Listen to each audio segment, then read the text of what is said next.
A madeira.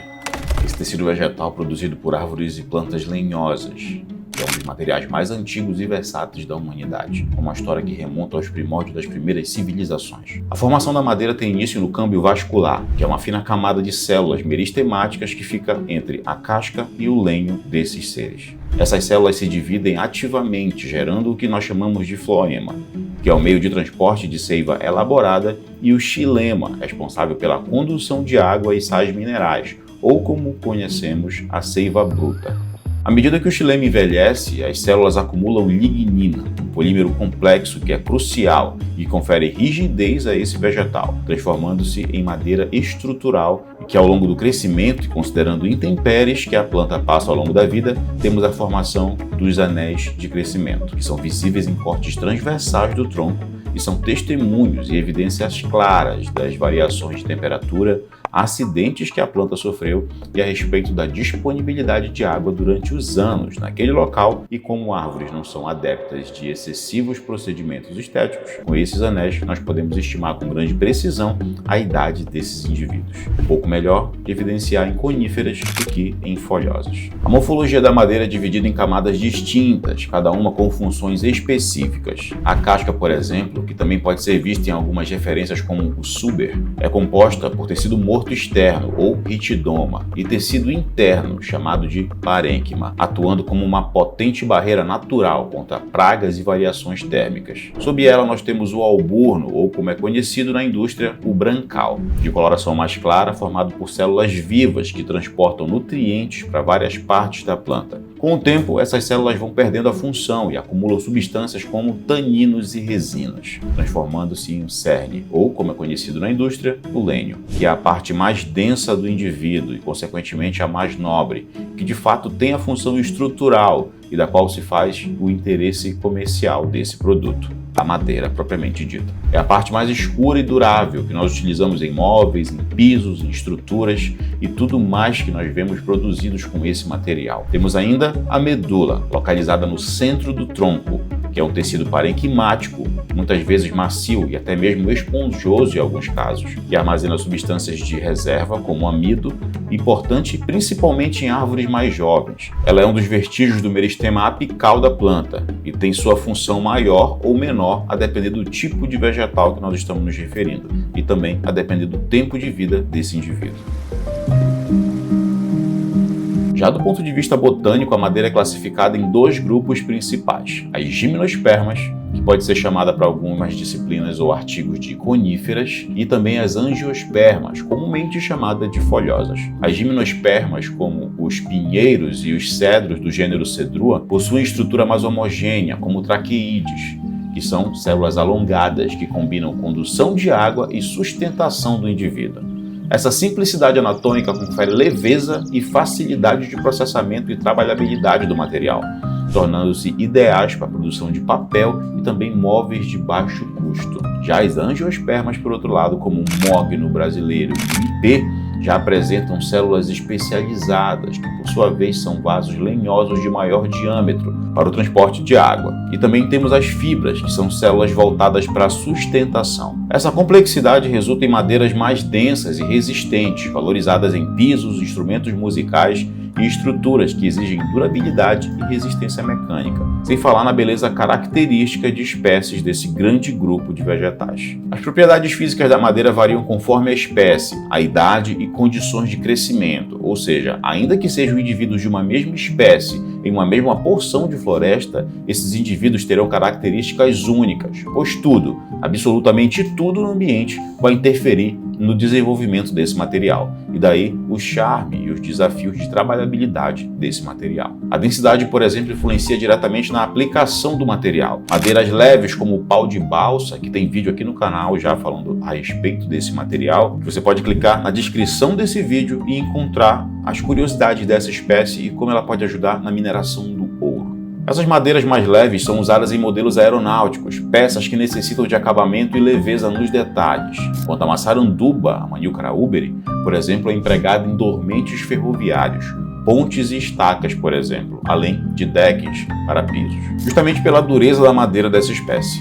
E quando falo em dureza, eu quero me referir à resistência mecânica e não à dureza janca. E se tu queres saber um pouco mais sobre esses aspectos mais técnicos de estruturas da madeira, comenta aí na aba de comentários se esse assunto te interessa. Com certeza nós vamos ter um prazer em fazer um vídeo específico sobre essa temática.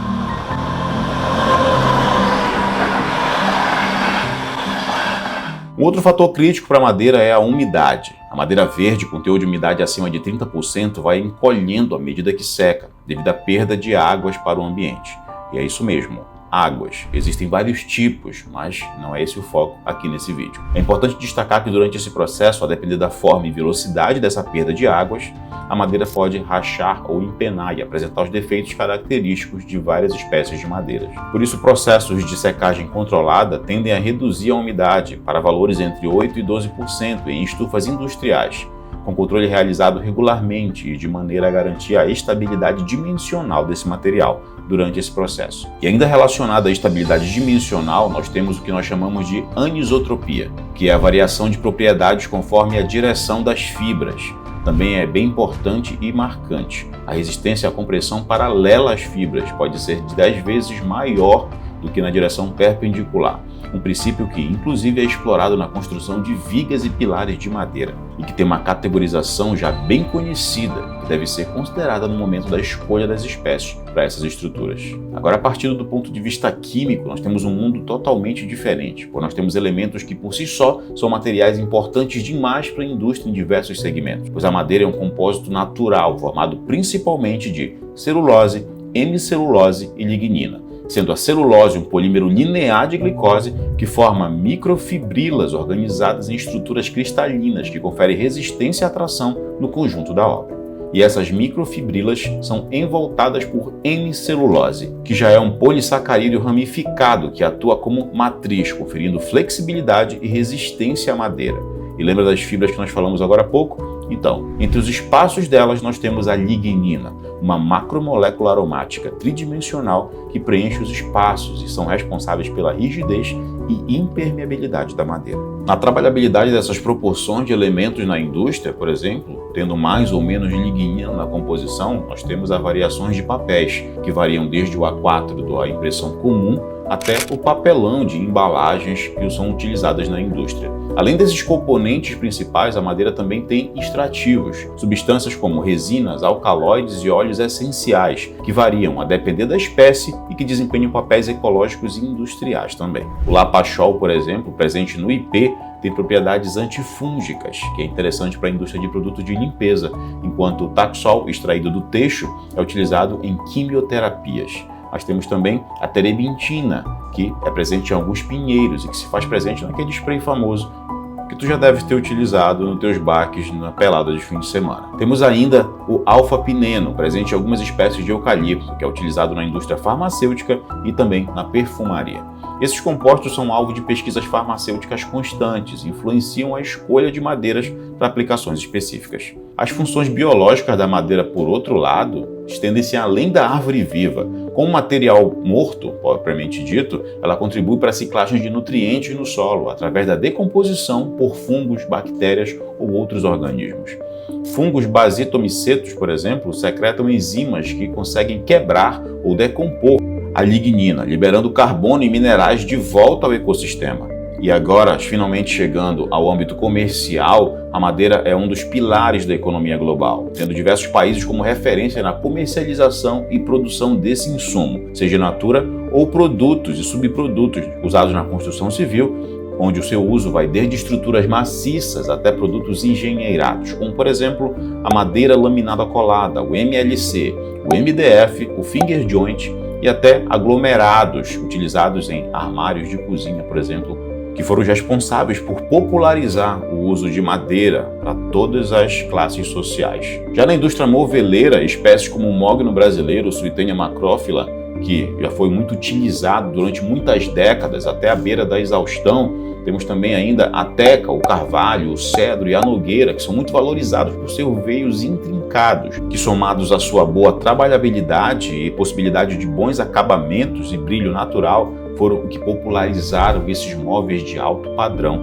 no Brasil e no mundo. Apesar de todos esses destinos para esse material, ainda devido à busca por sustentabilidade sem a redução na demanda pela madeira, tem impulsionado inovações como a madeira termorretificada e a madeira transparente. É isso mesmo. Sendo a madeira termorretificada uma madeira tratada com o uso de calor para reduzir a higroscopicidade, ou seja, capacidade de absorção de umidade, e aumentar também a resistência a fungos, sem necessariamente o uso de produtos químicos.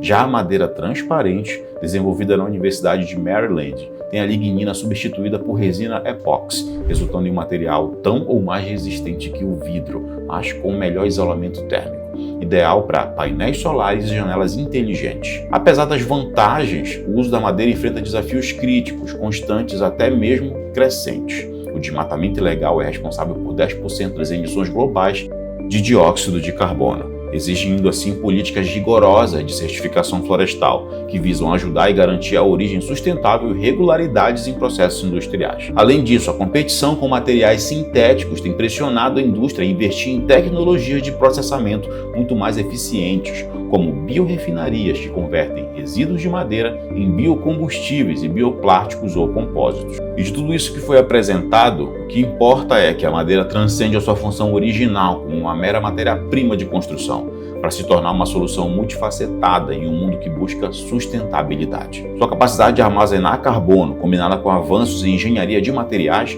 posiciona esse material como recurso estratégico para mitigar os efeitos das mudanças climáticas. Ao integrar o conhecimento ancestral como técnica japonesa, que são chamadas de Shosugiban, que carbonizam a superfície da madeira para aumentar a durabilidade do material, com inovações científicas, das quais abordamos aqui nesse vídeo, a sociedade pode preservar esse legado natural, enquanto avança em direção a um futuro equilibrado e resiliente.